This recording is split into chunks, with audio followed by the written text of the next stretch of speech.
running. Hit record. And we're going to start to test out our thing. So I am going to mute Mandy and myself. Just so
happy February. We are here. It is time for another episode. How are we doing today, Mandy? Hi, everybody. We're doing awesome. I am feeling really happy right now, despite the rain, the gloom, the weird California atmospheric river they say we're getting, which I haven't experienced yet, but I'm feeling great. How are you feeling, Amani? What's going on in Las Vegas with you right now? So the rain here in Vegas is raining not too hard, so it's pretty light here. But we get like the after effects of what's coming east from California, so it's not too bad here. I must compliment you, Mandy. Your lighting is like chef's kiss. Good job. Thank you. I know you've been really pushing me on my lighting. I appreciate that about you. But I have to tell you the reason what really pushed me into gear for this lighting is, and also shout out to Corbin Bravo, our editor, our video editor for Adventures in Business and Adventures in Your Meeting Live, who also, in addition to you pushing me on the lighting, was like, Mandy, here's exactly what you need to do. But the reason I did this was my very first Sales Tales Live public session is tomorrow, Yeah. and it's sold out, which this is the first time I've ever done it. It's Congrats. something I've always wanted to do. I had no idea how to do, but I asked for some help from some people, and they gave me some great advice. And now my first public sales coaching session, all tickets are sold out for tomorrow. So one of the things Corbin had said is, okay, if we're doing this public session and you're going to be repurposing some of it, I really need you to fix your lighting. Yeah. And so I've been playing with lighting all weekend. So thank you, Amani. I appreciate Oh, it. I must say hello to some people in the chat, and I gotta hopefully I say your name right. Is it Sina Hansen? Let me know if I said that right in the chat. Hello, Vicky Meldrum's here with us. Alex Evans is here. Heather Schatz, I believe, is here. Let me know. if I say all your names correctly. Thank you for joining us live. If you have questions for us or our guests, put them in the chat. This is an interactive show. What should we do next? Let's kind of get to our guests because we have lots of questions and we have lots of stories. So talk to us about our guests. Stories and questions, stories and questions. So we have a woman who walks the walk at lifting others up. And if you want a creative, cool experience that you've never seen before, you have to call Erica.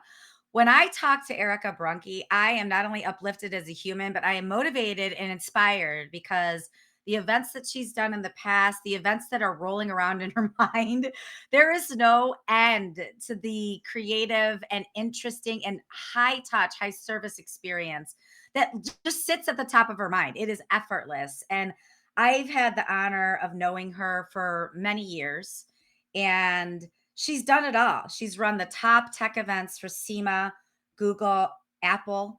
She's done a bunch of work with I Am Remarkable, which is a great program. And then over the past year, she left the corporate world Mhm. and started her own business. And I'm super excited to bring Yeah. her to the team today and chat with Erica Brunke, my friend Erica Brunke. All right, here we are. Round of applause.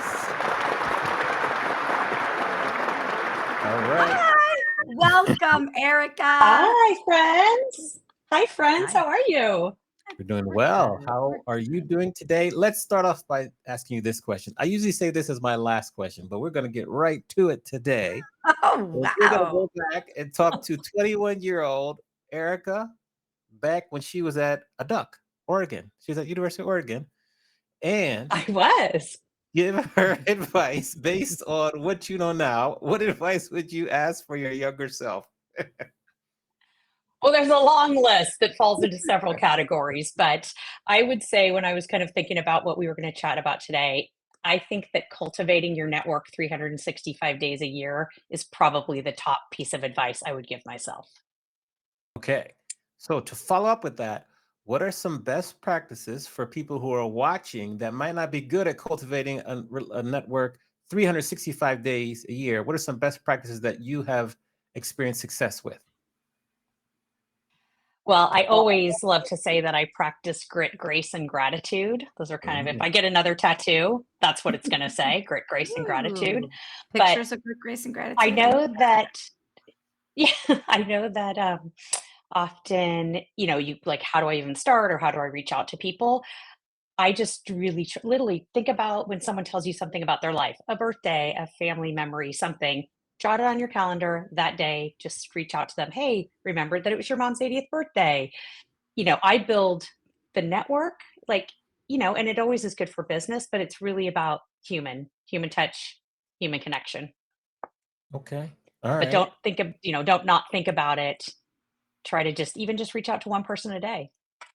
And I think, Erica, you said something to me one time that really resonated where, and I think this is part of one of your many zones of genius is, don't make that transactional. It's like nobody Mm. wants that email from somebody that they haven't talked to in 3 years because they need something right away. But if you've been engaging with them over those 3 years, then yeah, let's figure out how to collaborate. So can you touch about like what not to do in that circumstance? Because I feel like you've seen it all. You've seen the goods and you've seen the bads. I have. I mean, it's a pet peeve of mine for sure. Just the, not hearing from people for years and then they're in a new role and they need your business or they are out of their role and, want you to find them a job. I am always want to lift others and but that really is that's I won't swear because I know it embarrasses Amani. I, it really bugs me, and I, it's just I think if people really think about it, they would feel the same way. It's just, again, keep authentic connections always going so that it's not like you're like, oh, one day I may need Mandy to get me a job, so I'm going to stay close with her so she can get me a job one day. No, I'm curious about Mandy's business. I want to see her successful. How can we collaborate together? And when I do ask people for favors, one of a great line that Guy Kawasaki taught me was, I look forward to returning the favor. Mm, I like Mm, that. That's I good. like Shout that out to too. Tom Griggs in the audience. Hello, Tom. Thank you Oh, for hey, joining us. Tom. Now we want to go back. Usually Manny takes us back to the beginning. You want to take us back to the beginning, Manny? Wayback Machine. Let's do Yes. it. Let's do Yes. Go ahead. let's do the Erica Wayback Machine in the form of an introduction. Because my real question I want to ask is, you made a big leap recently to start your own business. You left a corporate job for a Fortune 100, a Fortune 10 company, and came over to freelance and running your business. So before we get to that meaty, delicious question, I want to go to the Wayback Machine of, where did you start in the events business and how did you traverse through the events business over the years? Oh, yeah, thank you. I knew early on that I loved doing events. So did my parents when I hosted several parties during high school that were highly organized. One Mm. time I even had invitations that had numbers on them because it was invitation only. And I was afraid people were going to photocopy them. So each one had a number on it. That was in high school. So I knew I was going down the path. Okay. We also put away all my mom's really fragile things, but took Polaroid pictures so I would know where to put them back. Great. So Well done. Well very done. early on in high school. Yeah. If my kids are listening, I'm in trouble. So yeah, started very traditional trade show manager for a company called Autodesk in Northern California. Was there for 4 years. You know, that first job, I think for most people is just how you dig in. I was like always on the road, trade show to trade show, but knew that I loved the industry. Um, Also, that's when I was introduced to SEMA. I remember, so that would have been in '92. I was at the exhibitor show, and the Microsoft and Apple teams had a button on that said, "Ask me about SEMA," and I sure did, and became a member. And 2 years later, on the beach in San Diego, Coronado Island, I interviewed for a job at Microsoft and got the job, and that was my next move after Autodesk. I went to Seattle and was in again kind of focused on trade shows. Just brought me back to my some time at Apple back in California, and I went to a couple of amazing startups. And then had the privilege to come on as executive director for SEMA for 5 years, working very closely with Olga Rosenbrook, who is like my ride or Mm, die. Um, we love Olga. and yes. So, member since '92 and then executive director for 5 years, still very much believe in it. And again, if you can be in an association that really is close to your network, I think that's also been part of the success in networking for me, is having that at least yearly touch base for SEMA Summit to stay connected with people and meet new people. I remember when I was really young, I had like stars in my eyes over, some of the team at Microsoft and God, Lisa Busby. I don't know if those of you know Lisa Busby was just, she was at Symantec at the time. She was SEMA Summit president. And I was like, God, one day I just want to be like Lisa Busby. So Aw. it was just a great opportunity to be mentored by folks in that association. So went back to Apple in 2010, was just an exceptional choice. Was there for about 8 years as head of global events and working on Worldwide Developer Conference. Had the opportunity to travel with our CEO, which was just the joy of a lifetime. And then ended my corporate side of my career at Google, first by opening an experience center, which some of you I think that I've invited on today got to tour, and then finishing up with Google Cloud. But it was time. I always knew I wanted to freelance towards the end of my career. Um, and I was in a point in that role that I just was languishing. It wasn't bringing me joy. The only reason I was staying was paycheck, Mm. benefits, and stock, and that is a real not great place to be. So a couple of things happened. I sort of coincided with the SEMA Summit in Nashville. I had the privilege of hearing Judy Holler speak, Oh. who fears my homeboy, and Mhm. I sat in that audience in almost in tears. She is talking directly to me. One of the Mm, things she had said was old keys won't open new doors. And I really mm. thought about that. And she talked a lot about facing self doubt, because I thought to myself, what if I step away and I don't get any projects? Yay, Fear is my Amani. homeboy. Amani is Judy's There's the homeboy. book. They're buddies. Yeah. Yes. She is just incredible. So it really kind of got me thinking. I was surrounded by my network. I got to kind of lean on a couple of friends there, and came home and spoke to probably the people who would impact the most, my husband and my financial planner, and we sort of set this in motion, um, to go into freelance as a career choice. So Wow. what was your I think a lot of people sit in this situation right now, right? They're making a consistent paycheck, they know what to expect, and but they've got this tickle of something else they want to do. So what was aside, let's just put paycheck aside for a second because we all assume that. Mhm. What was your biggest concern about going freelance that might not be a concern for you now, where you're like, why was I ever worried about that? I think just self-doubt and imposter syndrome that we all carry at some level.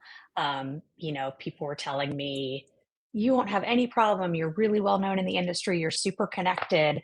Um, and I have to say, it was a lesson.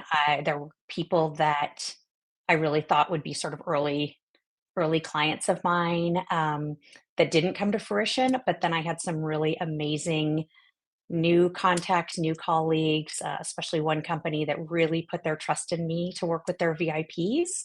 I'd love to give them a shout out. Atlassian, Mm. I came on Oh. with them over a year ago.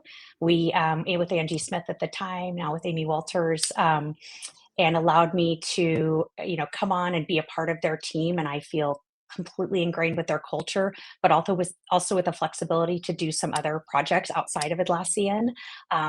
So it was a real gift to have that trust in them, and it's a culture like I've never seen before. For those of you who've seen, any of the Atlassian teams speak at SEMA Summit or on other things, what you see is what you get, and how they're speaking about their colleagues and empathy and respect and trust at those sessions is exactly what is happening behind the curtain, and it's just inspiring to see. So I'm Amazing. really grateful for them, and that was not something that had been on my radar. um, so that was kind of an interesting, event to happen to me, because then it allowed me to kind of take on other smaller projects as they came, and sort of but have this sort of regular focus and projects. And so I'm very, very grateful for that. But I would say, we really, really cast a wide net, because if there's people that you were like, oh, for sure, I'll get a project from them, may not actually happen. Okay. Yeah. So a couple follow-ups. So you mentioned Judy Holland, how she said old keys won't open new doors, which I love that phrase. It's so ironic that I was working with Calendly this past week in Palm Springs, and I was DJing and emceeing their whole program. Judy was there as a guest speaker, and I missed her. I did not know she was there as a breakout speaker. So that was our, so we Oh, just missed each other. So bummer there. But she's a big fan. She's been on the podcast. 99 out of 100 people will not have the courage to go freelance. Like you talk about it and we plan it, but then we don't take action. How were you able to muster the courage to really go for it?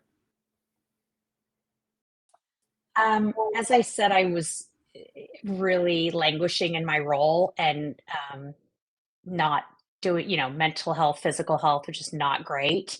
And I had moved to Austin about 6 months prior, so I was in a place that was really bringing me joy, and it was just time. I just was like, I have to do it. I was fortunate as well. I was able to sort of start to discuss this plan with people while still closing out my role.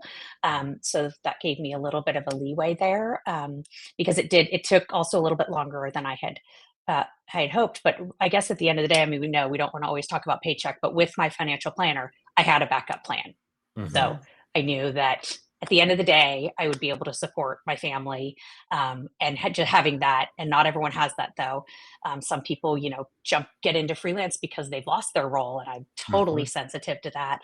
I guess one of my piece of advice would be, if you're going on this journey, to be really transparent with your clients about whether or not you're choosing this as your career, freelance as a career, or if you're using it as a bridge to help until you find your next opportunity. In all fairness, sharing that with your clients, being transparent so that you're putting yourself in the best position, and you're putting your client in a great position that they're not going to lose you mid program should you find something that is a better fit for you if you want to continue in a more of a corporate or full-time role. Okay. Now, when you're looking at your current kind of world where you're working and growing in, what would maybe be 2 or 3 of the most valuable lessons you learned from Google and Apple that you have transferred over to your current kind of career? Um, Boy, great question. Let's see, 2 or 3 if I like, see if I can narrow it down. You can start with one. Um, I would say I had the opportunity at Google to actually take some they have a wonderful training development program, which 2 parts. One was about precise language, and it really spoke about when you're using words to ensure that they're precise, whether it be about really anything, race, world affairs. Be really mindful and be precise in your language. Um, and that, from a just general learning standpoint, was something I really took away. Also, being at Google is when I was introduced to I Am Remarkable. So that was a tremendous value. I had a wonderful manager, president that hired me on to build the Grove, this experience center. And being able to work with the design teams there was just so inspiring. It's not work that I'd ever done before. And the space that we created was just something I'm very, very proud of. It's It's so basically, beautiful. um, So beautiful. yeah, a briefing center, Beautiful. but for up to Yeah. 300 people. We had a theater, but it was all very themed in my like classy, authentic way. Um, so I was very, very proud of that work. Google's really spread out as a company, and so I just, leaned in on my project there and loved it, working there. And with Apple, gosh, let me think. Small teams can do mighty things, because for the Mm. most part of my time there was 8 of us in corporate events with agencies other than our private production company and a labor company. And our team of 8, which I'm still close to many of them, the things that we accomplished were just incredible. And just through the trust and expertise and being pushed to the absolute limit. I mean, there's nothing like looking out your hotel room window and seeing 40 satellite trucks from news stations that are going to be broadcasting this next product that the world is waiting for. And I'm calling doors, or I'm seating the VIPs in the front row. There is zero room for error. I remember one time at Worldwide Developer Conference, we had gone back to San Jose in 2017, and we did rigorous rehearsals of how we were going to load the hall, because all 6,000 guests were coming in the main keynote hall, and we just had mistimed it by 1 minute. And we wanted to make sure everyone was in the space before Tim took stage. And so I had to say to backstage, we're going to go 1 minute late. And it was like, not okay, because that's how precise they are. And, they're ready to do this live stream, and it all worked out fine. And all the developers were in the room, which was what ultimately at the end of the day was what was most important for that. But yeah, just small teams can do mighty things. Ugh, I love that. I just wrote that. I can't stop writing. You're giving me so many nuggets of things to write down. So I want to go back to I Am Remarkable, because I want to ask you to define it and then ask you how it shows up for you in your life. Because I was lucky enough, Erica introduced this I Am Remarkable program to some people, and I was lucky enough to go through a really mini version of it with her. And it is, I felt like it was very life changing. And then you took the initiative to create different, like, mini micro I Am Remarkable groups. So can you just explain what is I Am Remarkable? Where does it come from? And then how you just have spun off with it? Because it's really, really Mhm. special. Yeah, so I Am Remarkable is a global movement that empowers everyone to celebrate their achievements in the workplace and beyond. It was started within Google, which is why I was introduced to it. Actually, in the last 6 months, they've spun off and are their own complete organization. So for those of Awesome. you I who've didn't been in realize the that. past, make sure to get to the new Amani, I think is going to drop the chat in their new site. But it was during COVID when I got really introduced to it, and participated in a workshop and just was blown away. It's about, sort of addressing self-doubt. When you go into an interview, you are very prepared to speak about yourself, speak about your accomplishments, no problem. Why don't you show up that same way in your one-on-one every week with your manager? What's the difference? And Hmm. so one of the themes from I Am Remarkable that just landed with me and why I became a facilitator was that it's not bragging if it's based on facts. So when you're, within work and you're promoting, the work that you've done, I know all of us are great at promoting our teams, and I feel like I was pretty good at that. But I did definitely have a harder time going in and promoting myself, talking about the work I did. And I Mhm, always assumed that my great work would just make a name for itself. mhm, And in some companies, that's just not how performance reviews and recognition work. And if you're not mhm, out really talking about your accomplishments, you're going to fall behind. mhm. So So I was able to do this workshop, gosh, so many times over COVID. We did 3 for SEMA. Mandy, believe it or not, it's been almost 2 years since, no, been 3 years since we have done that session for SEMA. So Wow. online, it's a group of 20 people who participate in a 90-minute workshop. There is some sharing out, and I learn more from the attendees every workshop than anything.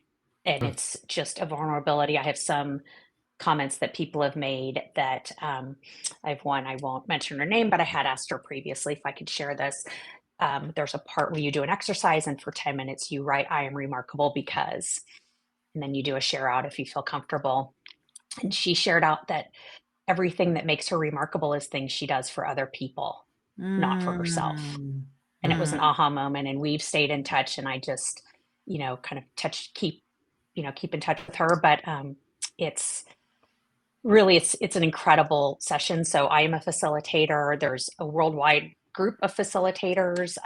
It's no longer aligned specifically within Google. So anyone can become a facilitator. Anyone can lean in on the workshop. And so definitely open to, if you have a group that you'd like me to do a workshop for, or want more information, please drop me a note on LinkedIn.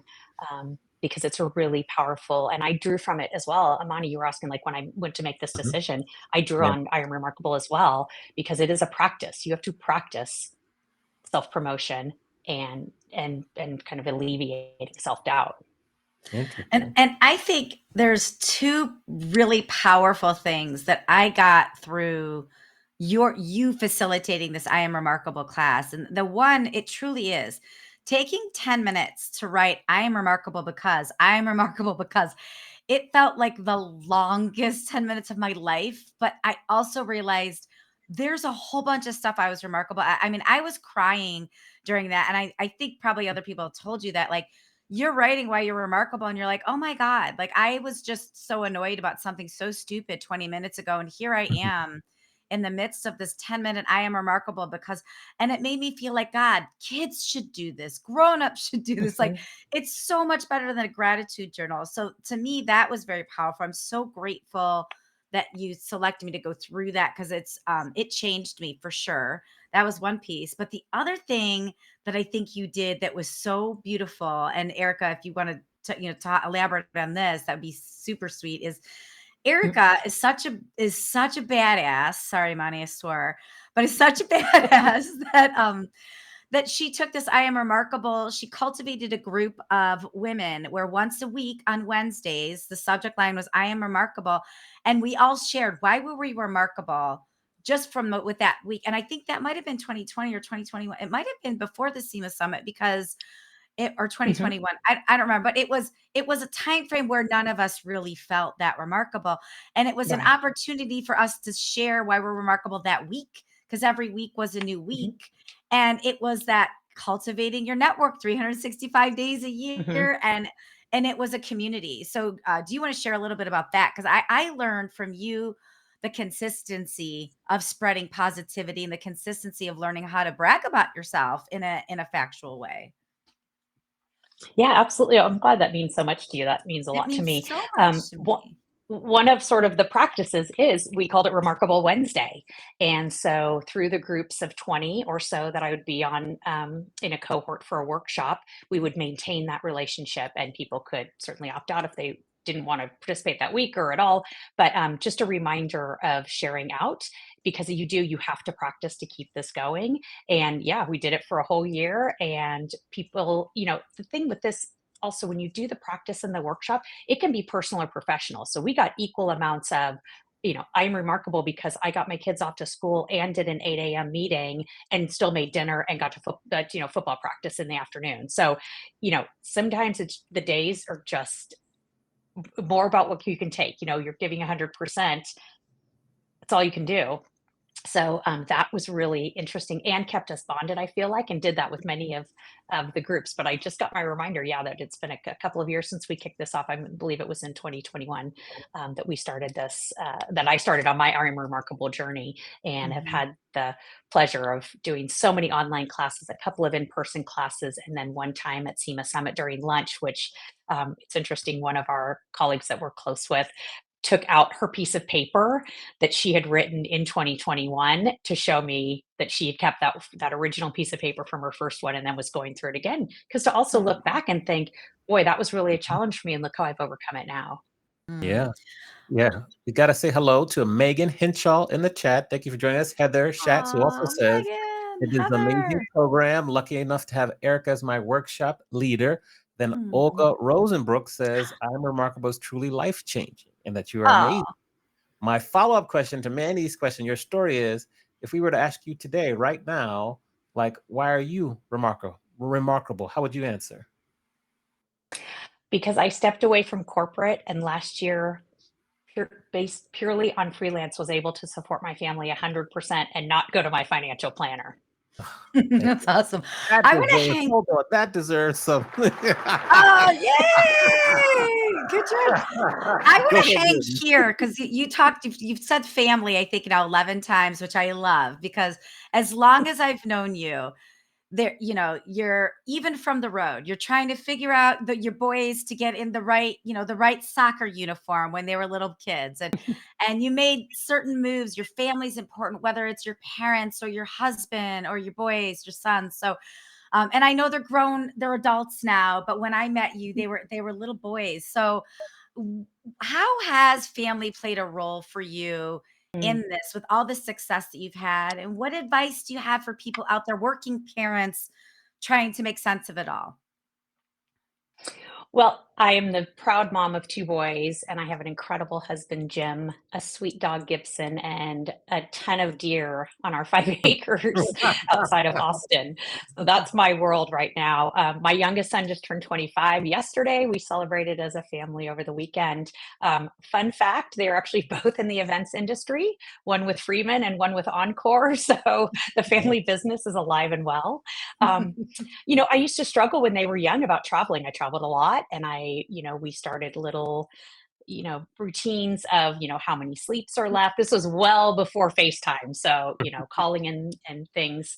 Um, and also, like, to be honest, when you're at the beginning of your career, there's not a lot of telling your management, your leadership, oh, I can't go to that because I have something with my kids or my family. So that was certainly a struggle that I don't think any mom feels they're giving 100% to their job and 100% to their kids. So that's a challenge. My kids lived out of the state that I was in while they were in high school and middle school. But, thankfully Apple supported me, and I flew every couple of weeks out to Ohio to spend the weekend with them. And so I was incredibly grateful for that. But they both now live in Dallas and seem no worse for the wear that I traveled, and must have left them something in the love of events industry to continue on, this journey and understand, what a road show's like and things. But I think there isn't a parent in the world, mom, dad, regardless, caregiver that doesn't feel that they're giving 100% to all components of their life. And to be honest, one of the benefits that has truly come out of this freelance is in the fall when I had made that decision and had stepped away from my corporate role, had 3 distinct sort of family friend um, needs, and was able to show up for them in a way I would have never been able to show up had I been in corporate. And I look back thinking that's how I know it was the right time for me to step away, because I would not have been available in specifically October of that year to be able to be present, truly present, and give them time and energy and all of me. Ah, So, so beautiful. as we're listening to you talk, you also have ventured and moved to a new city. So, you moved to Austin You then went freelance. How have you been able to adjust to a new city and still remain as productive and as happy as you are? Amani's asking for Well, and my himself. husband I can retired tell. also. This is Asking for a friend? asking Yes. for a friend For a from friend. Amani. Yeah. Who just did the same Yeah, thing. my husband also retired at the same time. Oh, So that's just a wow. whole other dynamic that we shifted through. Yeah, not easy. So moved within like a 4-week notice of like getting the role. I was still at Google when I moved and to Austin area. So we're about an hour north of Austin in a small town called Salado, which is lovely.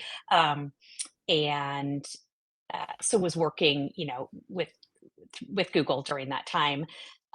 So it wasn't like thankfully right on top of each other, but now the distributed workforce is just everywhere. So that wasn't as much of a concern. And what's even more interesting, another shout out to my Atlassian folks, they are a work from anywhere company. They will continue to be. They're not coming back to the office. They have offices if you want to go to, but the tools that they make are software for teams, and they're so well done. And the company uses them. And I've never seen more seamless work from around the world and around the time zones than I have with them. And so it doesn't feel like I get to travel still. I see my network, I go to my events, and I get to come back to my peaceful paradise with my husband. Yes. Yes. Great.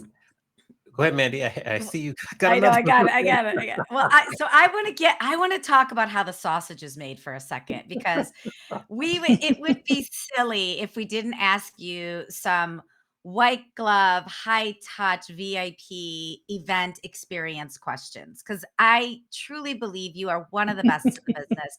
I've seen you demand soft seating in a front of a room. I've seen you put together a winter wonderland sleigh ride when there were no sleighs to be had. Like, I've seen your genius in action. So how does that work? What does that process look like when you are sitting with a client? They're hiring you for a high end an event experience. They want everybody to feel special. You want the service to be there, but they don't quite know what they want. And then you've got all your great ideas rolling around. Like, what does that service experience look like from zero to here we are, day of producing something magical? Like, what is your process? How do you walk through that with them? So really it's one word, and that's anticipation. I Mm, think about every possible scenario that a VIP or executive individually or as a group might need. I mean, no detail is too small. With an executive, I've carried extra dress shirts in my bag in case when we're at a dinner event, in case they spill on their shirt and need to change before, they have to get back up on stage. Like, think of every scenario to be prepared for, because that's really where it comes into play, really just Mhm. that anticipation. Also, in just again, sort of how I cultivate my network, also finding out, is it a special day for you? I've had people, execs, be on a show floor and it's their anniversary and they've brought their spouse, and can we do something excellent in terms of content? Also, just truly understanding what is most important. And execs don't want to be, they want to be able to talk to their peers. So if you can create that connection, they want to be, anyone wants to be comfortable. Is there Wi-Fi? Is there hot coffee? Is there soft seating? Is there good light? Just think of every possible scenario that someone could want for. I even find, like, when I'm sitting, and experience myself, I'll be like, this is a crazy example. I don't know why this first thing came to my head. I was at an incredible fam trip, and they happened to be in Las Vegas. So the last morning they were doing IV treatments for folks after a long night out. And we were sitting there and it was freezing. It was in sort of a top floor rooftop lounge that is only used in the evening. So the heat's not on during the day, and we were freezing. And I thought to myself, note to self, if you do something like this, bring blankets so people can curl up with a blanket while they're having this treatment. And Mhm. everything seems very small in the weeds, but when you add them all up, it just makes for a much better experience. It's The not deep. always about like the flash, the high, mhm. what's most expensive, what's most outrageous. It is about comfort and anticipation. Yes. I Yeah, I think, think we forget that. We forget that yeah, because we look for the flash, but comfort.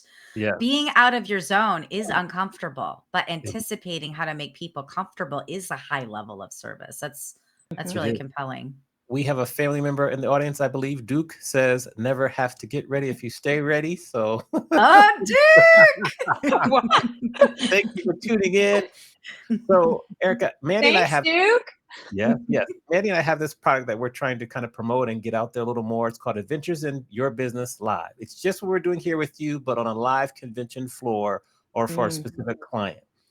Based on what you've experienced so far and what you know about what we do, what advice would you have for us to kind of attract people and get people to try it out to kind of hire us based on your experience and what you've seen so far?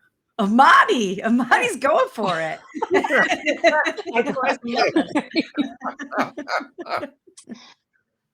I guess also with, when we look at these VIP and executive experiences, what is like new? So again, not super, doesn't have to be expensive, doesn't have to be flashy. Um, what is something that they have not experienced before?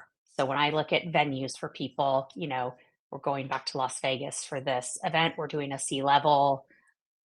There's a million great restaurants there. They've probably been to all of them. They've been wined and dined. Why don't we go to the Sphere? Can we have something at the Formula One paddock that is really interesting and compelling? So I think if this is, sounds, new concept, obviously, but what can make it fun and memorable is going to be the biggest message that you can give to someone about having you join. And they don't know how fun you guys are. So that's, you want to make There sure you you're go. showing your fun.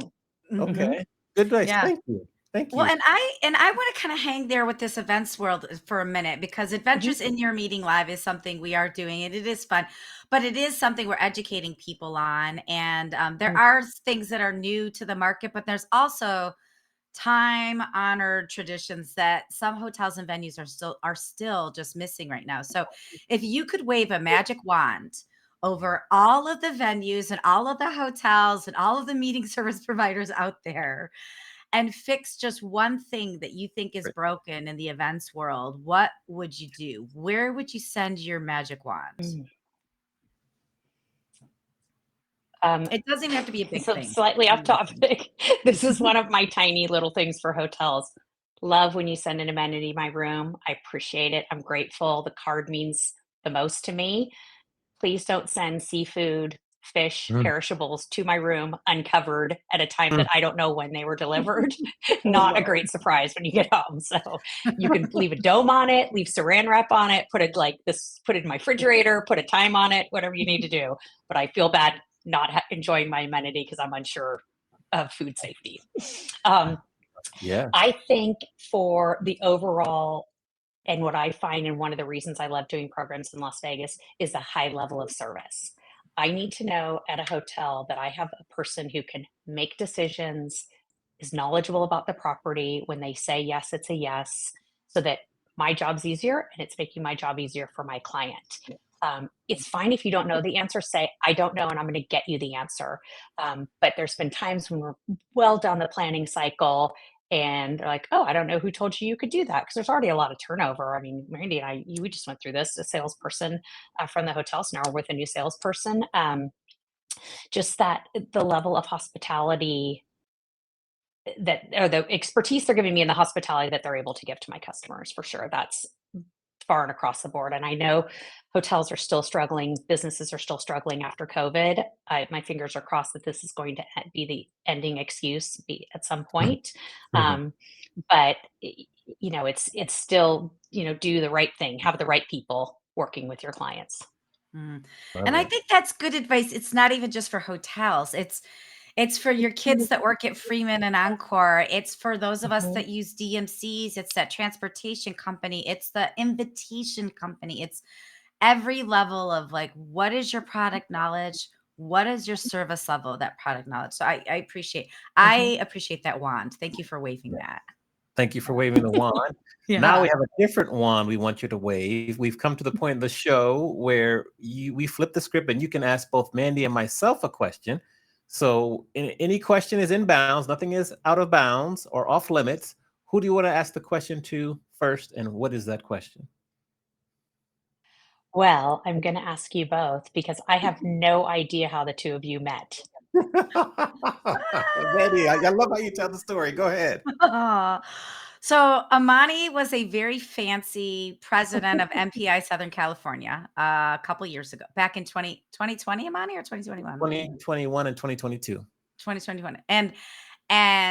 We were on a committee where it was the annual education conference, right? Like Northern California has ACE and Southern California has WeCon. And we were just on the committee. We met there, but I had just been interviewed on a LinkedIn Live and they were trying to promote registration. And I was like, why don't we just do a LinkedIn Live? And they were like, great idea, Mandy, go for it. I'm like, well, that's not how this works. And Amani, who is a DJ and he has a bazillion followers on Twitch, like he knows how to do live streams. So he's like, I'll do it. So he and I partnered up and it was once a week for 10 minutes. And we did it once a week for 4 weeks or 5 weeks leading up to the conference, where one week we announced the general session, another week we announced the philanthropy, another week we announced the offsite venue. So we were building momentum for the conference. And now we've been doing it for the chapter every year since. So, that was only 5 weeks. And once that ended, we were like, well, that was fun. Now what do we do? And then we came up with this idea to start Adventures in Business Live. So basically we could just keep working together. And Right. 2 years later, we've been doing it ever since. So it started with a live stream to promote a conference, and we've been working together on it ever since. Yes. That's how So it is. what I love about that is it speaks to community and network Mhm. and association. You never would have met Yeah. unless you were involved in those associations. You're totally right. We never would have met if we weren't involved in or volunteering time, like giving back time, showing up, just like you said earlier. You gotta show up and participate. Absolutely. Mhm. Yeah. Now, did you have another question you wanted to ask us, or was that your Sure. one? Oh, I got a whole list. Okay, go for it. You're the guest. Take over, Erica. You let me know when we're at time. Amani, I'll go. Would you love to do both? But we're going to start with Amani. Very short and quick. A goal you have for 2024. The biggest goal I have is to release my second book and to improve my sleeping. So I'll give you personal, professional. Well, we should have a whole thing about the sleep. Yes, we do. Whole LinkedIn Live about sleep, please.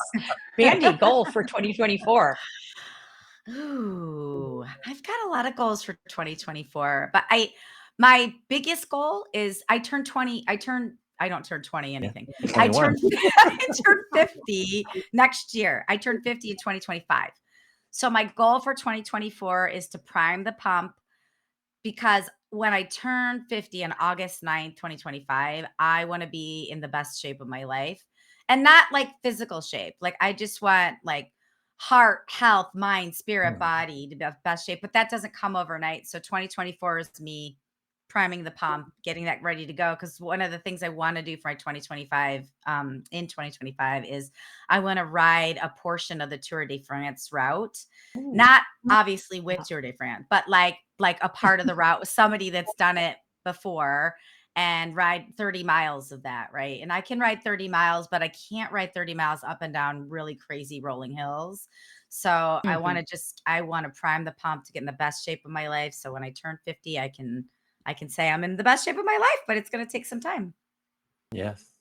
As we say in the first 50. There we go. Yes. Oh, Heather Cox is in the chat. She gave me some advice on sleep. So thank you, Heather.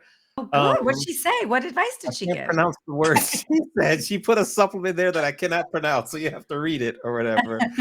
Okay, please share that out later. We will, like show notes. Show notes. I have to cut and paste it into Okay, the one chat. more. Who do you want to win the Super Bowl?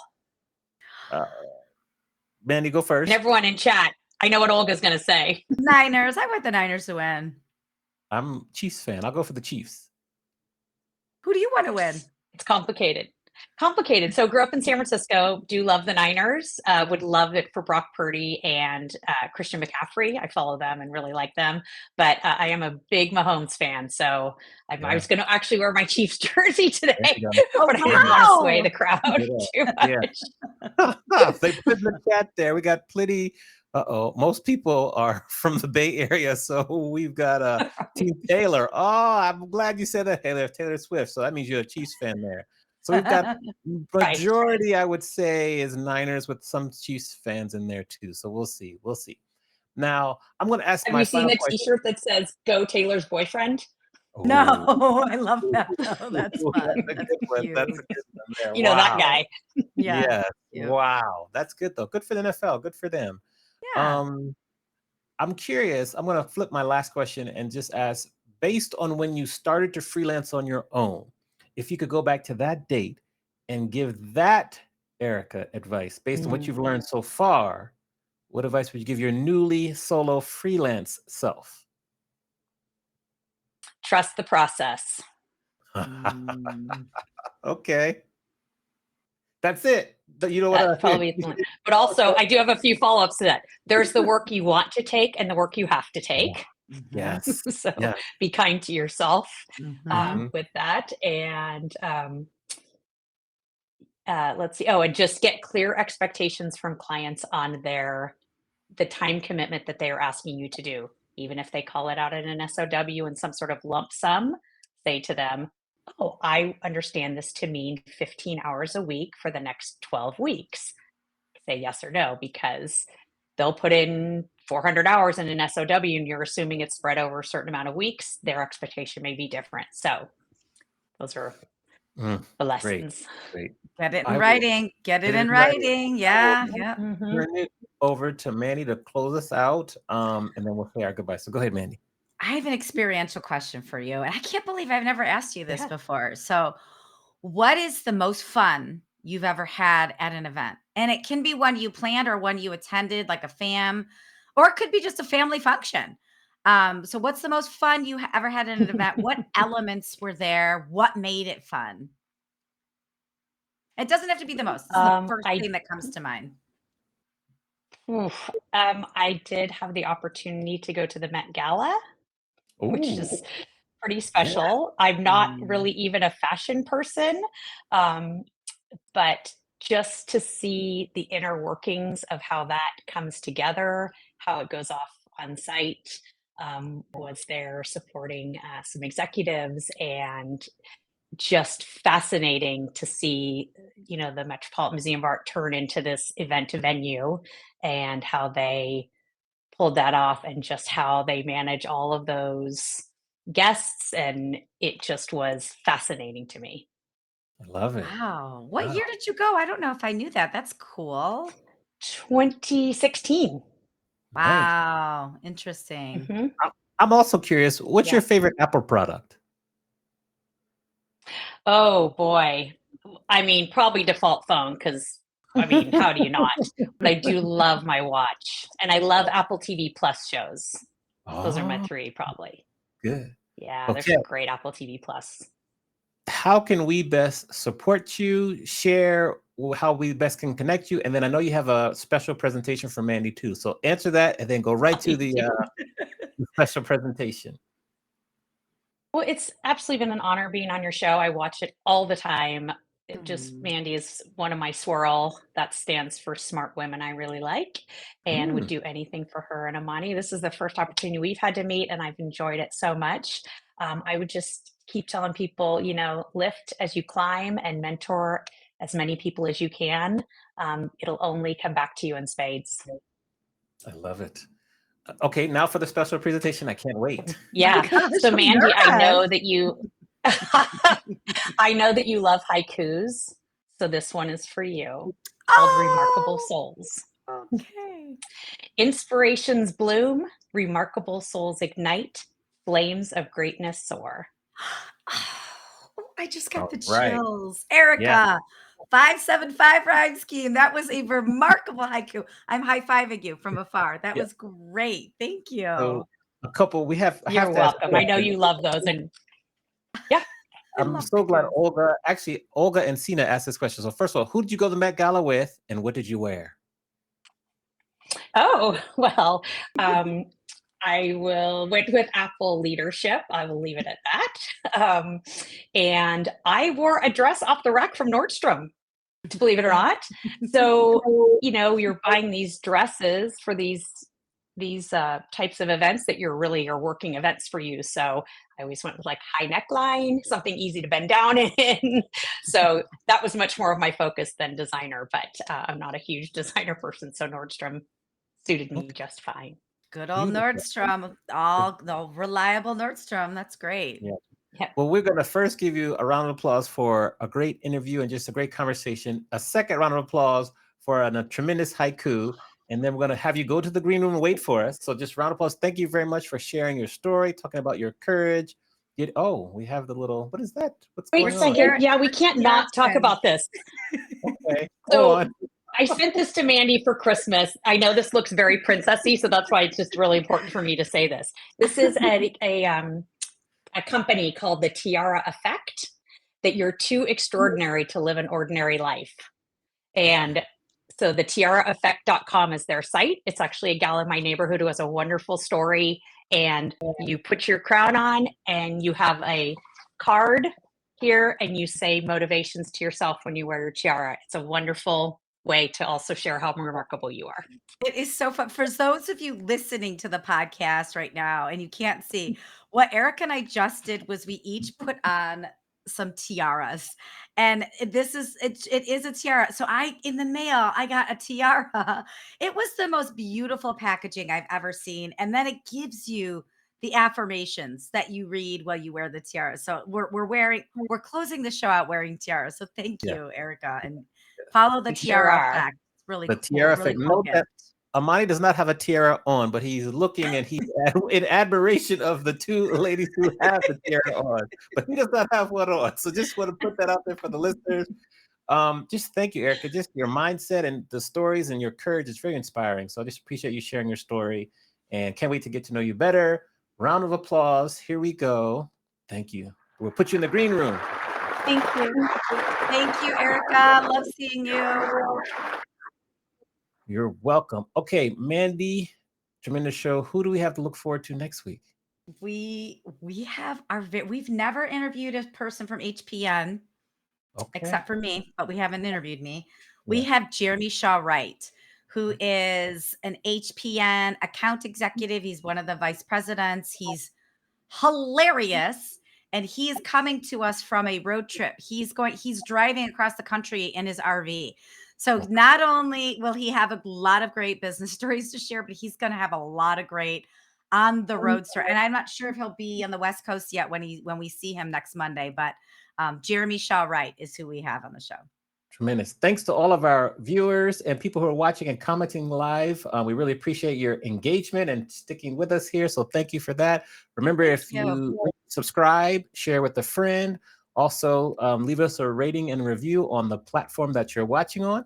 And with that, we'll say go Chiefs in the Super Bowl. And we'll say everyone, see you soon. Take care. See you soon. Bye. Thank you. Yes.